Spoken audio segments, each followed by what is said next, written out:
Have you ever felt that sinking, heavy feeling in your chest? The one that whispers, "You're not good enough."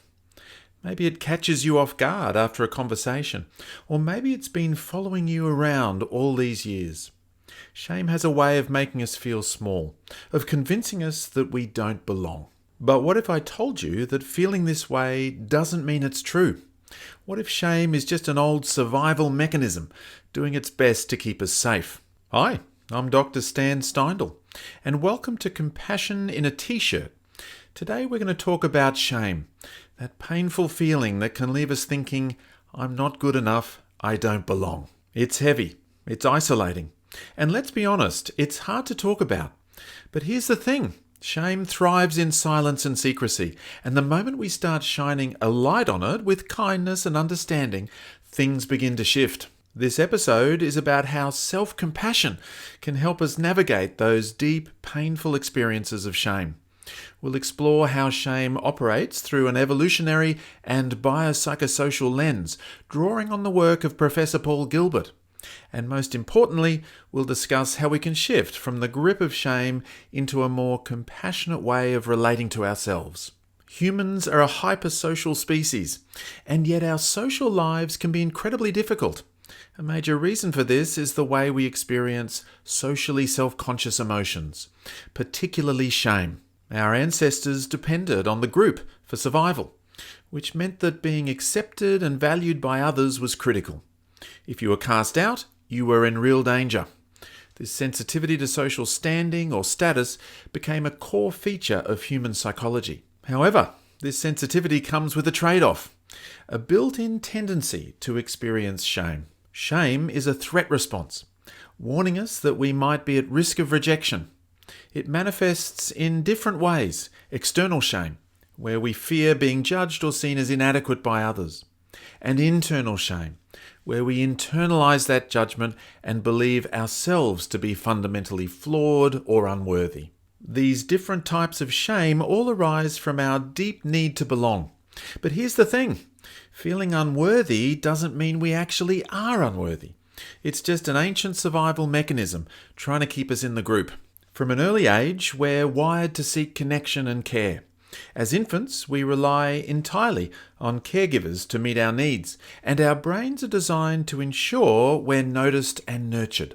As we grow, we develop social monitoring skills, self-awareness, self-evaluation, and a keen sensitivity to how others perceive us.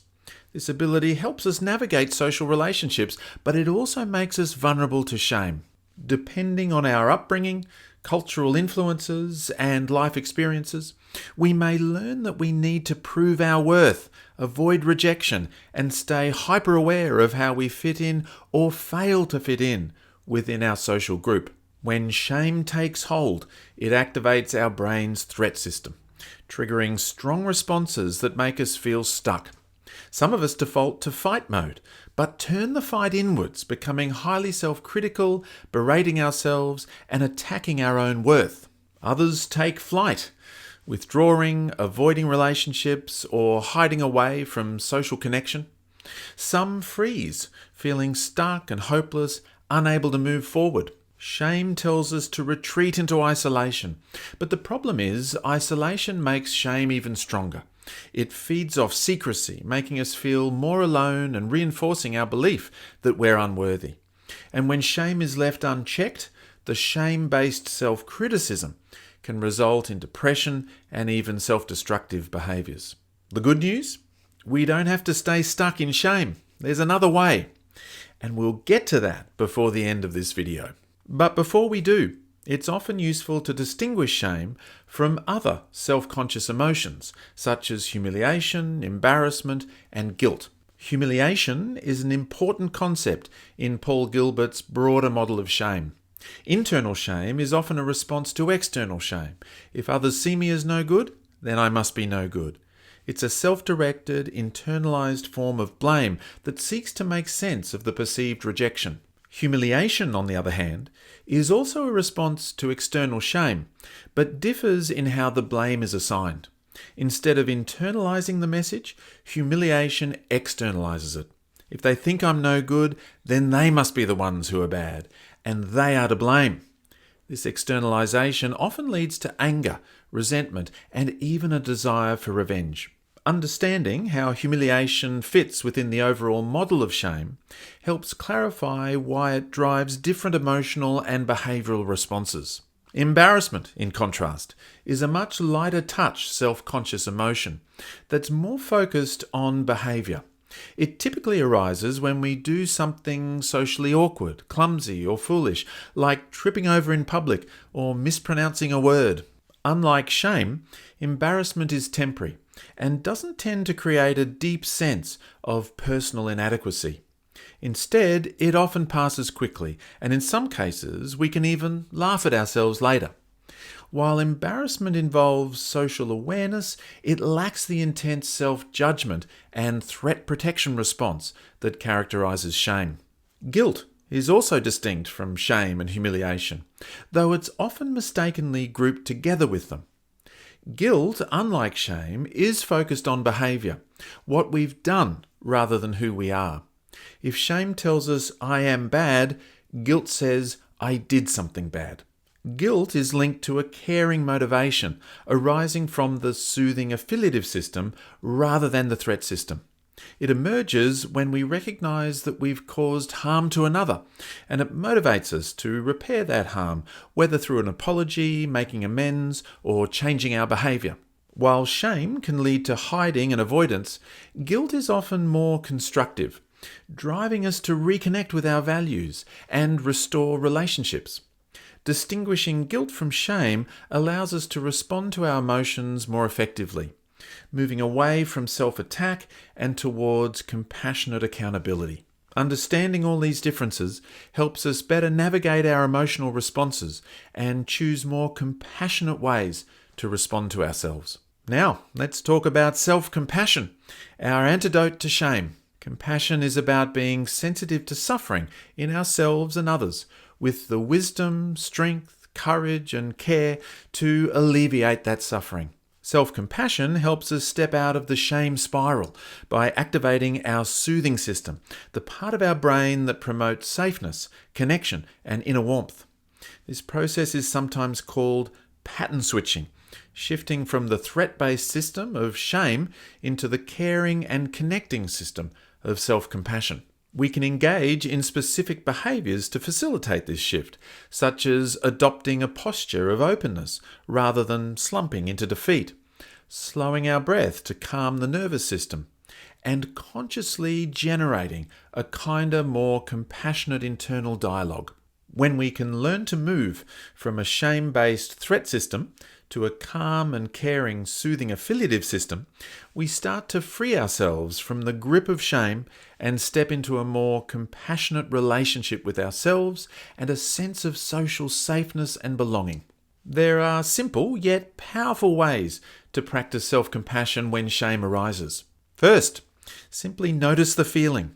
Here we're practicing mind awareness and just acknowledging and accepting it, saying to yourself, I'm feeling shame right now. This is painful, but it's a human experience.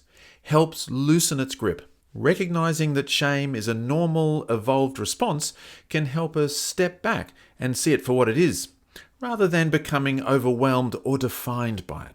Second, bring in a soothing physical gesture.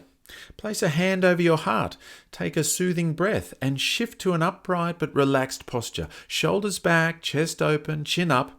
These small actions help shift your body out of the threat response and into a more compassionate state. Engaging in these physical cues helps activate the body's calming, soothing affiliative system, making it easier to respond to shame with kindness rather than avoidance or more self-criticism. Third, offer yourself some kind words. If a dear friend were struggling with shame, you wouldn't double down with more shaming or respond with cruelty. You'd offer warmth and understanding. Try to offer that same kindness to yourself. It's okay to feel this way. I'm doing my best. We all just find ourselves here, born with tricky human brains that we didn't get to choose, and shaped by a whole range of life experiences that we also didn't get to choose. All of this means that our minds and bodies are designed for us, not by us, and we have a wide range of thoughts and feelings, urges and desires, as well as behaviours and interactions, some of which we don't want. But our brains can also learn and change, take responsibility, and set compassionate intentions. So we can develop the strength and courage to acknowledge who we are, forgive those aspects of ourselves that have been the most painful, and make a commitment to be helpful to ourselves and others, and certainly not carelessly or purposely cause harm. Shifting from self-hating and attacking self-criticism to compassionate understanding and encouragement is one of the most powerful ways we can reshape our relationship with shame. Shame may be a deeply ingrained response, but it doesn't have to control our lives. By recognizing its evolutionary roots, understanding how it operates, and meeting it with compassion, we can begin to change our relationship with shame. Remember, feeling worthless does not mean you are worthless. In fact, our tendency to feel shame is part of being a social collaborative species. Ironically, that sense of shame, I am a bad person, is in itself evidence that you're a very good person. And we are also wired for compassion, connection, and healing. And with intention and practice, we can make the switch. Thank you for joining me today on Compassion in a T-shirt. If this episode resonated with you, please like, subscribe, and share it with someone who might need a little kindness today. See you next time.